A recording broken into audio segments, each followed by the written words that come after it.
अस्सलामुअलैकुम। फरजाना के साथ आप लोग देख रहे हैं रियल चैनल पे दक्कनी खबरनामा। सबसे पहले देखेंगे अहम खबरें। तेलंगाना को हरा भरा बनाओ बोल के तेलंगाना के सीएम चंद्रशेखर राव लोगों से अपील करें। इंडिया के प्रेसिडेंट प्रणब मुखर्जी छुट्टियां मनाने ये साल हैदराबाद को नहीं आ रहे हैं, उनका दौरा कैंसिल हो गया कहते। गांधी हॉस्पिटल में स्वाइन फ्लू के 2 मरीजा इलाज के बीच में मरे बोल के मालूम हुआ। तेलंगाना के डिप्टी सीएम मोहम्मद महमूद अली 17 दिसंबर को हज हाउस का अचानक ही दौरा करें। और पाकिस्तान में तालिबान की फायरिंग से मरने वाले बच्चों का गम इंडिया के पार्लियामेंट में और पूरे इंडिया में मनाएं। अब ऐसे थिएटर भी बन रहे हैं, फिल्म देखने वाले लेटे लेटे फिल्म देख सकते कहते। और स्पाइस जेट के जहाजा नहीं उड़ने से चाशुम्बे को सुबह से शाम तक सैकड़ों मुसाफिर एयरपोर्ट पे फंसे हुए रहे। रियासत तेलंगाना के चीफ मिनिस्टर के चंद्रशेखर राव रियासत तेलंगाना को हरा भरा बनाओ बोल के अपील करें। चारशंबे के दिन रियासत तेलंगाना के चीफ मिनिस्टर के चंद्रशेखर राव मेदक में एक मीटिंग करते हुए घनपुर प्रोजेक्ट की तरक्की के वास्ते 50 करोड़ रुपये मंजूर करने का ऐलान करे। उसके बाद उन्होंने सड़कें बनाने, स्ट्रीट लाइटां, वाटर ग्रिड के बारे में भी ये मीटिंग में बातें करे। केसीआर बोले कि घनपुर प्रोजेक्ट के कामों में लिफ्ट की कोई जरूरत नहीं है और घनपुर डैम के तरक्की के काम जल्दी से जल्दी शुरू करो बोल के उन्होंने ऑफिसरों को हिदायत दिए। इसके अलावा केसीआर यादगिरी गुट्टा की लक्ष्मी नरसिम्हा स्वामी मंदिर के तरक्की के बारे में भी बातें करने के वास्ते ऑफिसरों के साथ एक मीटिंग करे और यादगिरी गुट्टा के अतराफ के एरियो का उन्होंने एरियल सर्वे भी करे। रियासत तेलंगाना को सही तरीके से लाइटा नहीं सप्लाई कर रहे बोल के लोक आयुक्त वाले रियासत आंध्र प्रदेश की हुकूमत को एक नोटिस भेजा। लोक आयुक्त वाले रियासत आंध्र प्रदेश वाले एपी के कानून के बिल के खिलाफ वर्जी कर रहे हैं बोल के आंध्र प्रदेश की हुकूमत को एक नोटिस चारशंबे को भेजा है और रियासत तेलंगाना को लाइटा कई को सप्लाई नहीं कर रहे बोल के सवाल करे। ऐसा मालूम हुआ कि एक वकील जिसका नाम जनार्दन गौड़ है, लोक आयुक्त में एक दरख्वास्त दिया था कि रियासत आंध्र प्रदेश की हुकूमत वाले रियासत एपी और तेलंगाना अलग अलग हुए जब जो एग्रीमेंटा करे थे उसको तोड़ें और कानून के हिसाब से तेलंगाना को 54% लाइटों का हिस्सा देना है, मगर एपी वाले लाइटां देना बंद कर दिए।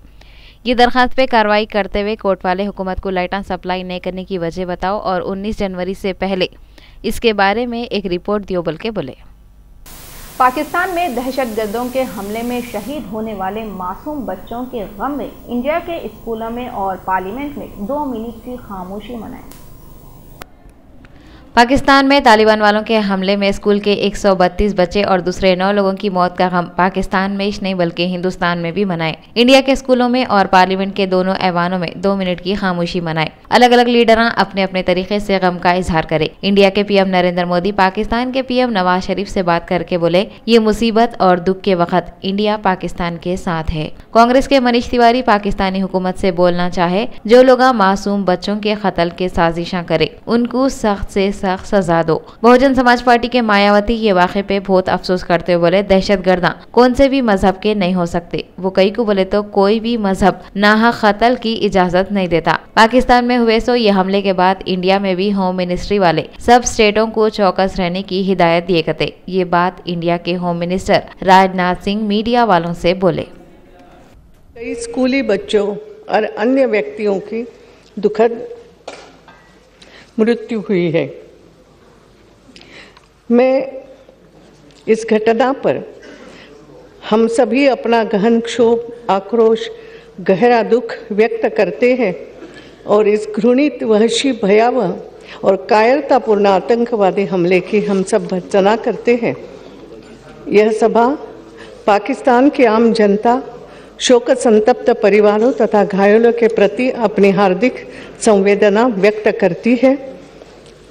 हम सभी दिवंगत आत्माओं के सम्मान में थोड़ी देर मौन खड़े रहेंगे।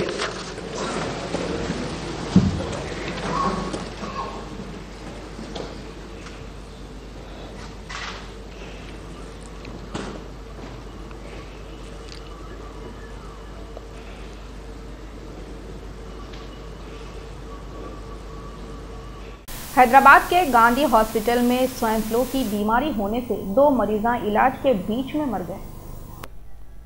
चारशंबे के दिन मीडिया वन से बातें करते हुए गांधी हॉस्पिटल के सुपरिटेंडेंट बोले कि जीडी मेटला की रहने वाली एक औरत और सिद्दीपेट का रहने वाला एक आदमी स्वाइन फ्लू की वजह से दवाखाने में एडमिट थे और ये लोगों का इलाज चल रहा था, मगर इलाज के बीच में ये लोगों की मौत हो गई और दूसरे 3 लोगों को भी स्वाइन फ्लू हुआ और लोगों को खास वार्ड में रखे। और ये बीमार लोगों में सिद्दीपेट का एक आदमी देवराज और खैरताबाद का एक आदमी जहांगीर है कते।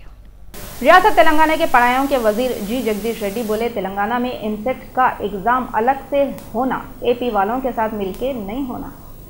रियासत तेलंगाना की हुकूमत वाले इंटर के एग्जाम अलग से लेने के बाद अब एमसेट के एग्जाम भी अलग से लेने की तैयारियां कर रही। आप लोगों को मालूम है कि इससे पहले भी आंध्र प्रदेश की हुकूमत वाले तेलंगाना और आंध्रा में इंटर के एग्जाम एक साथ लियो बोल के हुकूमत को फोर्स करे थे, मगर तेलंगाना के पढ़ाइयों के मिनिस्टर जगदीश रेड्डी बोले कि तेलंगाना में टीआरएस की हुकूमत वाले एमसेट के एग्जाम अलग लेने के वास्ते काम शुरू कर दिए। जगदीश रेड्डी बोले, एजुकेशन डिपार्टमेंट और कानूनी ऑफिसरों के साथ बातें चल रही कते। वाईएसआर कांग्रेस पार्टी के सदर वाईएस जगनमोहन रेड्डी चाशुंबे के दिन लोटस पॉइंट पे पार्टी के एमएलओं के साथ एक मीटिंग करके बातें करें। लोटस पॉइंट के पार्टी ऑफिस पे चारशंबे के दिन वाईएसआर कांग्रेस पार्टी के सदर वाईएस जगनमोहन रेड्डी पूरे एमएलओ के साथ एक मीटिंग करे और रियासत आंध्र प्रदेश की असेंबली में एक अच्छी अपोजिशन पार्टी का रोल अदा करने के वास्ते क्या क्या काम करना है उसके बारे में बातें करे। जगनमोहन रेड्डी पूरे एमएलओ को ये बोले कि रियासत आंध्र प्रदेश की असेंबली में लोगों के प्रॉब्लमों को बताने के वास्ते पूरे तैयारियां अच्छे से करो और ये मामले में कोई भी मौका हाथ से जाने न को दियो। जगन बोले, किसानों के कर्जों के, औरतों के, आंगनबाड़ी के वर्करों के और दूसरे पूरे प्रॉब्लम असेंबली में उठाना है और हुकूमत को उसके वादे पूरे करो बोल के फोर्स करना है। उन्होंने मीटिंग में बातें करते हुए बोले कि लोग हमारा इंतजार कर रहे हैं और हमारा काम है लोगों के प्रॉब्लम दूर करने के वास्ते लड़ना और इलेक्शनों के जब करे सो वादे पूरे कराना। यहाँ पे हम आपको याद दिलाना चाह रहे हैं कि आंध्र प्रदेश के कितने के किसान वाईएस जगनमोहन रेड्डी से मिलकर उनके प्रॉब्लम बताए थे, जिसके बाद वाईएस जगनमोहन रेड्डी उनके प्रॉब्लम दूर करते बोल के यकीन भी दिलाए थे। आंध्र प्रदेश का असेंबली सेशन जुमेरात से शुरू होने वाला है और बीएसी मीटिंग भी जुमेरात को होने वाली है। ये असेंबली सेशन 5 दिनों तक चलने वाला है, जिसमें वाईएसआर कांग्रेस वाले आंध्र प्रदेश के लोगों के प्रॉब्लम दूर करने के बारे में बातें करने वाले हैं। कांग्रेस हटाओ देश बचाओ बोल के 2014 के इलेक्शनों में नारे लगा रही थे सो पवन कल्याण के खिलाफ पवन हटाओ सियासत बचाओ नाम की किताब लिखने वाले को पुलिस वाले फुल सिक्योरिटी दिए। साल 2014 में इलेक्शनों के जब मुहिम चलाए थे सो पवन कल्याण एक नारा लगाए थे कि 2014 के इलेक्शनों में से कांग्रेस को हटाओ देश को बचाओ। उन्होंने दिए थे सो नारे पे एक किताब लिखे जिसका नाम है पवन हटाओ सियासत बचाओ और ये किताब के लिखने वाले बी श्रीनिवास है। उनकी ये किताब के बारे में मालूम होता है कि चुनाव खतरे में पड़ गए और उनको धमकियां मिलना शुरू हो गए, जिसके बाद रियासत तेलंगाना के होम मिनिस्टर वाले उनको ज्यादा पुलिस सिक्योरिटी दियो बोल के ऑर्डर दे दिए। बी श्रीनिवास को धमकियां कई को मिल रहे बोले तो उन्होंने अपनी किताब में ये लिखे कि पवन कल्याण एक ऐसे लीडर है जो खास मौकों पे सामने आते। श्रीनिवास उनकी किताब में पवन कल्याण के बारे में जो बातें लिखे वो उनका अपना ख्याल है या उन्होंने सियासत में इंटरेस्टेड है ये समझ में नहीं आया, मगर उनकी ये किताब पवन हटाओ सियासत बचाओ से उन्हें बहुत मशहूर होने वाले हैं और एक्टर से लीडर बने सो पवन कल्याण ये मामले में क्या बोलते वो भी अभी देखना बाकी है। सर्दी के छुट्टियां मनाने के वास्ते हैदराबाद को आ रही थे सो इंडिया के सदर प्रणब मुखर्जी उनका दौरा कैंसिल कर दिए। ऐसा मालूम हुआ इंडिया के सदर जमहूरिया प्रणब मुखर्जी जो हैदराबाद के दौरे पे हर साल को साल आते 26 दिसंबर को भी छुट्टियां मनाने के वास्ते हैदराबाद को आ रहे थे, मगर उनकी तबीयत खराब हो गई बोल के उन्होंने अपने दौरे को कैंसिल कर दिए। प्रणब मुखर्जी राष्ट्रपति नीलाम को आके 1 हफ्ते तक रहने वाले थे और 27 दिसंबर को मौलाना आजाद नेशनल उर्दू यूनिवर्सिटी का सर्टिफिकेट देने का जो प्रोग्राम होने वाला था उसमें भी प्रणब मुखर्जी खास मेहमान थे, मगर उनकी तबीयत ही खराब हो गई जिसकी वजह से उन्होंने हैदराबाद का दौरा नहीं कर रहे थे। बंडलागुड़ा के एमआरओ चाशुंबे के दिन एक प्रेस कॉन्फ्रेंस करके आसरा पेंशन स्कीम के तहत 1300 पेंशनों के बारे में बातें करें। बंडलागुड़े के एमआरओ जहीरुद्दीन मीडिया वन से बातें करते हुए बोले कि बंडलागुड़े के एरिया में अब तक टीआरएस की हुकूमत वाले शुरू करे सो आसरा पेंशन स्कीम के तहत 11,034 लोगों को पेंशन मंजूर करे और 11,034 लोगों में से 7,411 लोगों को पेंशन दे दिए और बाकी के 3,600 लोगों को 18 और 19 दिसंबर को पेंशन देने वाले हैं। इसके वास्ते बंडलागुड़े में 21 सेंटर खोले और दूसरे 500 लोगों के दरखास्तां भी पेंशन के वास्ते भिजा दिए गए। एमआरओ जहीरुद्दीन पेंशन सेंटरों पे गड़बड़ियां न को करो, सुकून से आके पेंशन न ले लेके जाओ बोल के लोगों से अपील करे। उन्होंने ये भी बोले 20 दिसंबर को ऐसे लोग जो माजूर है चल फिर नहीं सकते वो लोगों को वीआरओ के हाथ से पेंशन भिजाते गए। उन्होंने बोले जो लोगों को पेंशन नहीं मिले वो लोग एमआरओ ऑफिस को आके एक बार इंक्वायरी कर लो। पेंशन देने के लिए नाम लिस्ट के लिहाज से नाम बुलाने के बाद ही जाकर लीजिए और पैसे बराबर गिन लीजिए और कोई परेशान मत होइए। और परेशान मत करिए। और हमारे सारे एम्प्लॉइज जो भी काम कर रहे हैं सेंटर्स पे, उनको मेहरबानी करके कोऑपरेट करिए, उन लोगों के साथ अच्छा सलूक करिए। आप लोग गड़बड़ मत करिए सेंटर्स पे, गड़बड़ करने से काम रुक जा रहा है। और मेरी एक ही गुजारिश है, आप लोग बहनों को, भाइयों को, बूढ़े लोगों को और बेवाओं को, जितने भी अपाहिज लोग हैं और जो लोग बिल्कुल सेंटर पे नहीं आ सकते, वो लोग अपने पास रहकर अपने बच्चों को भिजाइए। वहां लिस्ट में नाम है तो फिर लेकर आने की सकत है तो लेकर आइए, नहीं तो वरना हम खुद अपने पटवारी को, ये प्रोग्राम होने के बाद से 20 तारीख को जो लोग बिस्तर पे है, यानी कि अपाहिज बिस्तर पर है, उनको हमारे पटवारी के जरिए से घर तक मैं पहुंचाने का इंतजाम करूंगा। पेंशन जो लोग बिल्कुल बिस्तर पर है और जुकाम की बीमारी है और जिसके उंगलियां नहीं है, पैर नहीं है, कोई नहीं है लाने के लिए सेंटर तक, वो लोग मेहरबानी करके उनके एक लड़के से या किसी से हमको इत्तला करिए। हम अपने एम्प्लॉय को भिजाकर 20 के बाद, क्योंकि 20 तक काफी डिस्ट्रीब्यूशन हो जाता है, लिहाजा 20 के बाद हम उन तक पहुंच के घर तक हम देंगे। जो भी लोग बिल्कुल बिस्तर से नहीं उठते, ऐसा नहीं कि जो लोग आ सकते हैं, उन लोगों की सलाहियत है, आ सकते हैं सेंटर तक, आकर लीजिए। जो लोग बिल्कुल बिस्तर पर है, वो लोगों के तवज्जुह से अगर कोई एक शख्स आके हमको इत्तला करे तो 20 तारीख के बाद हम उन तक पेंशन पहुंचा देंगे। तेलंगाना के deputy chief minister Mohammad Mahmood Ali चारशंबे के दिन अचानक ही हज हाउस का दौरा करें। तेलंगाना के deputy chief minister Mohammad Mahmood Ali 17 दिसंबर को अचानक हज हाउस को जाके वक्फ बोर्ड और माइनॉरिटी कारपोरेशन में सीसी कैमरे और रजिस्टरान चेक करे। महमूद अली गए वक्त बाज मुलाजिमा गैर हाजिर थे। उन्होंने मीडिया वालों से बात करते हुए बोले, हर महीना कौन सी भी तारीख को ऐसी अचानक हज हाउस का दौरा करते दिए गए। तो मैं ये चाहता हूँ कि डिपार्टमेंट अच्छी तरीके से काम करे और यहाँ की जो खामियाँ हैं वो दूर हो जाए, क्योंकि हमारे साथ ये 56 साल का जो दौर रहा उसमें हर जगह नाइंसाफ़ी, उसके साथ साथ यहाँ भी नाइंसाफ़ी। तो डेफिनेट इसको सुधारने के लिए महीने में एक बार ज़रूर मैं यहाँ पर भी आऊँगा। और माशाल्लाह हमारे जो अहदेदार हैं काफ़ी अच्छी है, ऐसी बात नहीं है। और हम ये चाहते हैं कि उन्हें भी छूट दी जाए। अब तक क्या था, कुछ उनको आज भी जो आप जो बता रहे हैं स्कीम्स में देर हो रही, बहुत से कानून से बदलना है। वो कानूनों में वो लोग ऐसा कर दिए थे कि उसके लिए आहिस्ता आहिस्ता सीएम साहब भी एक एक चीज़ को दूर करें। अब एकदम हम बजट इसके लिए, शादी के लिए काफ़ी बड़ा बजट ज़रूर हम नदीम साहब से कर लिया था, जो शादियाँ अपने अपने घरों में भी कर लिए, क्योंकि हर चीज़ का मुँह से बोलने तो रहता, मगर गवर्नमेंट का जो रूल्स रेगुलेशन रहते उसकी स्टेप बाय स्टेप होना रहता। उसके लिए जो लोग शादी कर चुके हैं वो भी दरख्वास्त दे सकते हैं, और अगर जिसको दरख्वास्त के दरमियान शादी भी हो गई है तो डेफिनेट उनके पैसे भी जरूर दिए जाए। सेंट्रल जोन के 3 एसीपी डिवीजनों के 130 क्रिकेट टीमों के मैच हो रहे हैं। ये मैचों के टूर्नामेंट का इनॉग्रेशन तेलंगाना के home minister N Narasimha Reddy 17 दिसंबर को एनटीआर स्टेडियम में करें। टूर्नामेंट के इनॉग्रेशन के वक्त city commissioner police M Mahender Reddy, Telangana के मिनिस्टर श्रीनिवास यादव, मशीराबाद के एमएलए डॉक्टर लक्ष्मण और सेंट्रल जोन के डीसीपी कमला सेन रेड्डी भी थे। ये फंक्शन में पाकिस्तान के शहीद हुए 100 बच्चों के गम में 2 मिनट की खामोशी भी मनाए। City commissioner police M Mahender Reddy 17 दिसंबर को कमिश्नर ऑफिस में एक प्रेस कॉन्फ्रेंस में 2 मुलजिमों को पेश करे। मीडिया के सामने सिटी पुलिस के कमिश्नर एम महिंदर रेड्डी 2 मुलजिमों को पेश करे और बताए ये लोग बाइक चलाते हुए रास्ते से जाने वाले औरतों के गलों से चैना छीन के भाग जाते थे और ये दोनों चाकू बता के लोगों को लूटते थे। ये लोगों के खिलाफ कितने की केसा है। ये लोगों के कब्जे से 6 किलो 300 ग्राम सोने के चैना मिले थे। उन लोगों का एक और साथी भागे हुआ है बोले। प्रेस कॉन्फ्रेंस में additional commissioner crime and SIT Swati Lakra भी थे।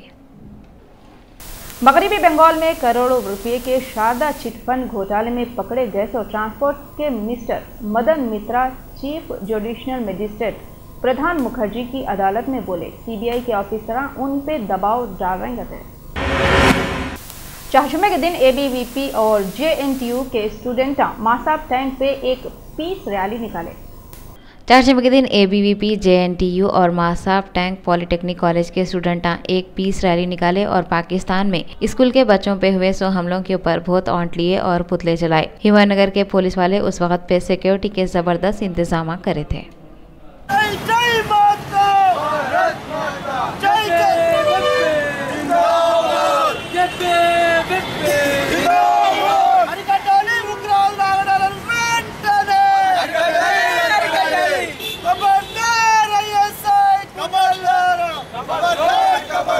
खबरदार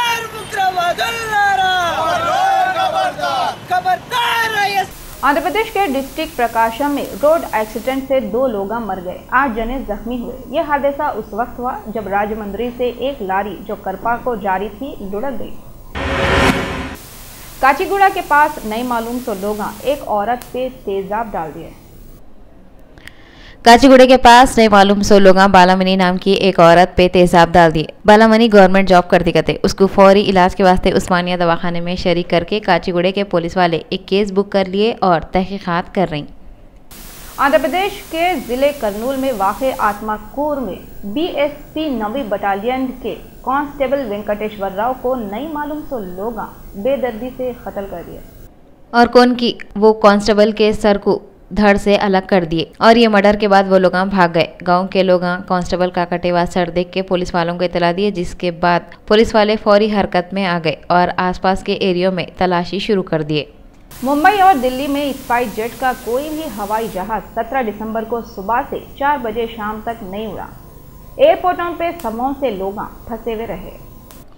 वो बोलते नहीं करा कौन की भरा कौन की, गलती स्पाइस जेट वाले करे और भुगते मुसाफिर। 17 दिसंबर को सुबह 4 बजे से शाम के 4 बजे तक स्पाइस जेट का कौन सा भी हवाई जहाज अपनी जगह से 1 इंच भी नहीं हिला। उधर जहाजा रनवे पे, इधर मुसाफिर एयरपोर्ट के वेटिंग रूमों में। ये सब कई को हुआ बोले तो स्पाइस जेट वाले तेल के कंपनियों को 2000 करोड़ से ज्यादा रुपये देना है कहते। इस वास्ते तेल वाले अचानक स्पाइस जेट वालों को तेल देना बंद कर दिए। लोग जो जल्दी जाने के वास्ते जहाजों के टिकटा लेते इतनी देर तक एयरपोर्टों पे फंसे हुए रहे। अगर वो लोग ट्रेनों से और बसों से निकल जाते तो इतनी देर में एक शहर से दूसरे शहर को उतनी देर में पहुंच जाते थे। सर्दी के दिनों में बीवी बच्चों को लेके एयरपोर्ट पे कोई भी कब तक रहता। जैसा जैसा दिन आगे बढ़ते गया सूरज की धूप तेज होते गई, लोगों को भी पारा चढ़ते गया। लोग टिकट काउंटर पे चीखम चाक शुरू कर दिए। 10 लोग IGI पुलिस स्टेशन को जाके शिकायत लिखाए। 42 साल बाद बांग्लादेश के सदर मोहम्मद अब्दुल हामिद हिंदुस्तान को 5 दिन के वास्ते आ रहे हैं। ऐसा मालूम हुआ बांग्लादेश के सदर मोहम्मद अब्दुल हामिद 5 दिनों के वास्ते इंडिया के दौरे पे आ रहे। उनको इंडिया के PM प्रणब मुखर्जी दावत दिए गए और उन्होंने राष्ट्रपति भवन में 5 दिनों तक रुकने वाले हैं। उन्होंने यहाँ पे प्रणब मुखर्जी के अलावा नायब सदर हामिद अंसारी, PM नरेंद्र मोदी और फॉरेन के मिनिस्टर सुषमा स्वराज से भी मिलने वाले हैं। यहाँ पे हम आपको एक बात याद दिलाना चाह रहे हैं कि पूरे 42 साल होने के बाद बांग्लादेश के सदर इंडिया को आ रहे हैं। दिल्ली में जल्दी इलेक्शन होने वाला है। 49 दिनों तक CM के पोस्ट पे रह के चीफ मिनिस्टरी नक्को बोलने वाले आम आदमी पार्टी के खास आदमी अरविंद केजरीवाल फिर से कमर कस के मैदान में कूद रहे हैं। अरविंद केजरीवाल, जिनको बीजेपी और कांग्रेस के लोग भगोड़ा बोलते, दिल्ली के शादरा में जनसभा करे, मगर इतने महीनों के बाद भी वही रफ्तार बेढंगी जो पहले थी वो अब भी है बोले जैसा। उन्होंने बिल्कुल नहीं बदले। पहले के जैसा कानों और सर पे ढाटा बंधे हुए, पहले के जैसा सूटर पहने हुए, पहले के जैसी खांसते हुए उन्होंने पब्लिक के सामने आए। अच्छा, उनकी पार्टी के लोग भी नहीं बदले। पहले के जैसा सरों पे मैं आम आदमी हूँ के सफेद टोपियां पहन के, थोड़े लोग स्टेज पे, थोड़े लोग स्टेज के सामने, थोड़े लोग सड़क पे, तो थोड़े लोग घरों के छतों पे दिख रहे थे। अरविंद केजरीवाल तकरीर करते हुए बोले उन्होंने बिजली के दावा आधे करता हूँ बोल के वादा करे थे और 48 घंटों में ये काम करके दिखा दिए करते। उन्होंने बोले वो टाइम पे मेरे को 102 बुखार था, मगर मैं लाइट के पैसे कम कराने ऑफिस को जाके दस्तखत करा था। अरविंद केजरीवाल बोले थोड़े दिन सियासत में रहने के बाद उन्होंने सबसे पहला सबक ये सीखे कहते, चाहे कुछ भी हो 5 सालों तक इस्तीफा नहीं देना, सीट पे गोंद लगा लेना, गोंद कम पड़ा तो फेविक्विक सीट को लगा के सीट से चिपक जाना, चाहे चिपकी हुई सीट लेके फिरना पड़े मगर अपने आप से सीट को अलग होने न देना। आम आदमी पार्टी की तरफ से 11 जनवरी तक अरविंद केजरीवाल 70 जनसभा करते करते स्कूली बच्चों की बेदर्दी से मौत कर दिए बोल के पाकिस्तान के प्राइम मिनिस्टर बहुत गम का इजहार करे। इन्होंने बोले ये हादसा पाकिस्तान का सबसे दर्दनाक हादसा है। पाकिस्तान में हुए सो बेरहमाना और बुज़दिलाना हमले पे पाकिस्तान के PM नवाज शरीफ बहुत ही गम और गुस्से में है। उन्होंने बोले अब दहशतगर्दों से कोई बात नहीं हो सकती, बातचीत से कोई फायदा नहीं है। जब तक दहशतगर्दा पूरे को ख़त्म नहीं हो जाते ऑपरेशन जारी रहता करते। नवाज शरीफ बोले मासूम बच्चों के जानों की कुर्बानियाँ बेकार नहीं जा सकते। एक न्यूज़ ये भी आई हुई है दहशतगर्दों को पाकिस्तान में अब फांसी की सज़ा होती करते, पहले दहशतगर्दों को फांसी की सज़ा नहीं होती थी। घरों में लेटे लेटे टीवी के प्रोग्राम तो देखते ही रहते, मगर अब आप लोग बिछोने पे पड़े पड़े फिल्म भी देख सकते, वो भी थिएटर में।